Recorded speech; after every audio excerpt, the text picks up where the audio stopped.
जब हार्वर्ड का नाम भी नहीं था, जब ऑक्सफोर्ड सिर्फ एक सपना था, तब भारत की धरती पर एक ऐसा विश्वविद्यालय था जहां 10,000 छात्र 2,000 आचार्यों से ज्ञान प्राप्त करते थे।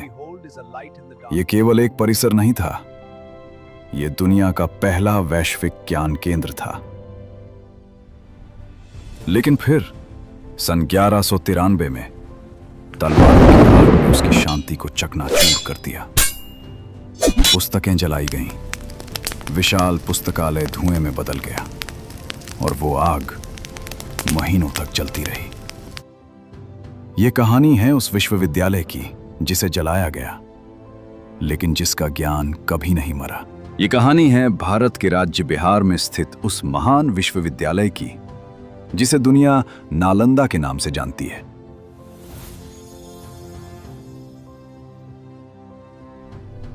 आज का नालंदा भारत के बिहार राज्य में राजगीर और पटना के बीच स्थित है। लेकिन लगभग 1500 साल पहले यही स्थान दुनिया का सबसे महान शिक्षा केंद्र था। स्थापना, ज्ञान की नींव। नालंदा विश्वविद्यालय की स्थापना लगभग 5वीं शताब्दी में गुप्त सम्राट कुमार गुप्त प्रथम के शासनकाल लगभग 450 ईस्वी में हुई मानी जाती है। उस समय भारत में गुप्त साम्राज्य का स्वर्ण युग चल रहा था। कला, संस्कृति और शिक्षा अपने चरम पर थी। धीरे धीरे नालंदा केवल भारत ही नहीं बल्कि पूरी एशिया का सबसे प्रतिष्ठित विश्वविद्यालय बन गया। कैसा था नालंदा? कल्पना कीजिए, एक विशाल परिसर, लाल ईंटों से बने भव्य मठ, स्तूप, मंदिर और अध्ययन कक्ष। ऐतिहासिक स्रोतों के अनुसार वहां लगभग 8 से 10 विशाल मठ थे, सैकड़ों कक्ष थे और 9 मंजिला विशाल पुस्तकालय धर्मगंज था। वहां लगभग 10,000 छात्र और करीब 2,000 शिक्षक शिक्षा देते और प्राप्त करते थे। ये आंकड़े हमें चीनी यात्री ह्वेनसांग के विवरण से मिलते हैं, जो 7वीं शताब्दी में यहां अध्ययन करने आए थे। उन्होंने नालंदा में कई वर्षों तक बौद्ध दर्शन और संस्कृत का अध्ययन किया। एक अन्य चीनी विद्वान इत्सिंग ने भी यहां की शिक्षा व्यवस्था का विस्तृत वर्णन किया। क्या पढ़ाया जाता था? नालंदा केवल बौद्ध अध्ययन का केंद्र नहीं था।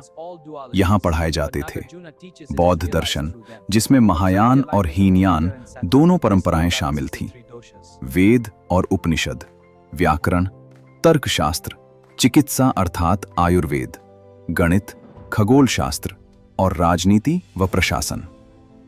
प्रवेश आसान नहीं था। मुख्य द्वार पर विद्वान आचार्य छात्रों से कठिन प्रश्न पूछते थे।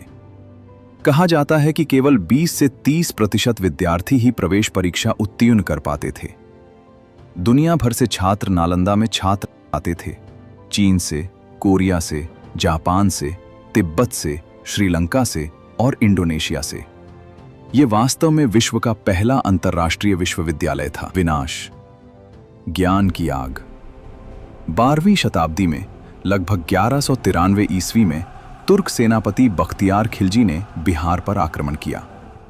उसने नालंदा विश्वविद्यालय को नष्ट कर दिया।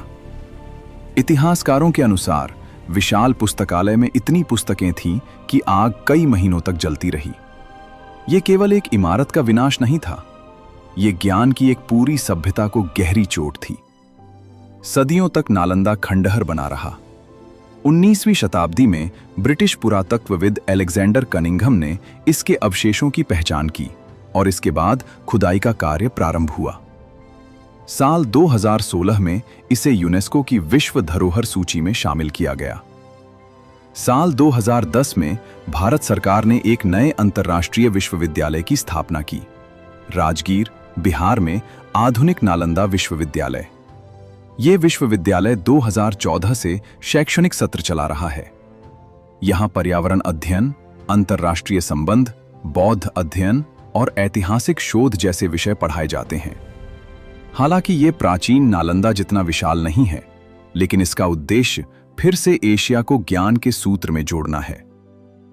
कहानी का अंत या नई शुरुआत?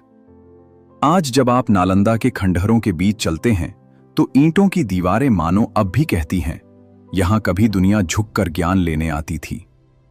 नालंदा केवल एक विश्वविद्यालय नहीं था, वो भारत की बौद्धिक शक्ति का प्रतीक था और शायद उसकी राख से फिर एक नई ज्योति जन्म ले रही है। तो दोस्तों, ये थी कहानी नालंदा विश्वविद्यालय की। आपको ये कहानी कैसी लगी? कमेंट में जरूर बताएं और ऐसी ही ऐतिहासिक और प्रेरणादायक कहानियों के लिए हमारे चैनल को सब्सक्राइब करें।